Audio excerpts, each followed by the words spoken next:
Isa na yata ang popular na kapamilya KD Gag show na Going Bulilit sa naging daan para sumikat at makilala sa publiko ang iba't ibang child stars. Nanatili man ang iilan bilang isa sa mga sikat na young stars sa kanilang henerasyon, pero sa paglipas ng taon, marami na rin sa mga ito ang naglaylo na sa showbiz na hindi mo aakalaing ganito na pala ang buhay ngayon.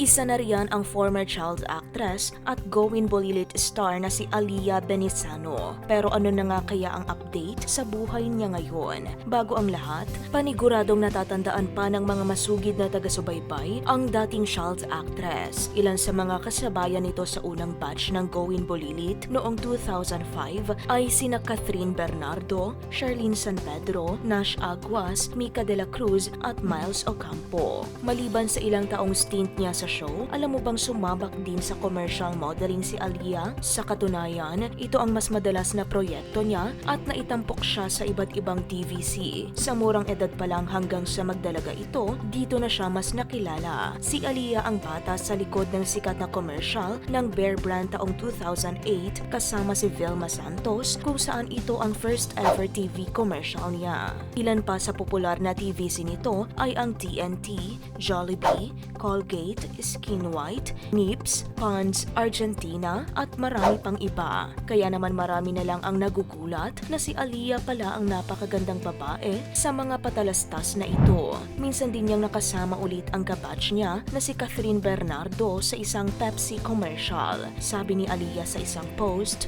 "Nothing has changed since my first day in Going Bulilit. You're still welcoming after so many years. It was a great time working with you again." Bukod sa pagiging commercial model, nagpamalas din ng husay sa pag-arte si Aliyah sa ilang mga palabas at shows gaya ng To The Max, Happy Together at Sunday Kada. Pero sa kabila nito, mas nag-focus siya sa pag-aaral at pribadong buhay. Kaya naman sa paglipas ng panahon, namangha ang marami sa napakagandang glow-up transformation ni Aliyah mula sa napaka-cute na mukha hanggang sa maging isang stunning lady. Sa kanyang Instagram account, napukaw nito ang atensyon ng mga netizen dahil sa nagagandahang photos, mesmerizing OOTDs at beach photos niya. Sa katunayan, isa pa rin siyang commercial model, model sa print ads at runway model. Social media influencer at endorser din ito. Higit sa lahat, masaya na ito sa kanyang pribadong buhay ngayon matapos siyang ikasal sa kanyang non-showbiz boyfriend na nagngangalang Josh Staymeyer.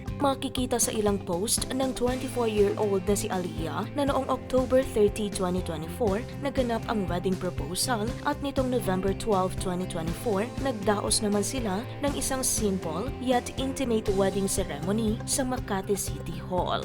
Ano ang masasabi mo sa new journey ni Aliyah Benisano Staymeyer?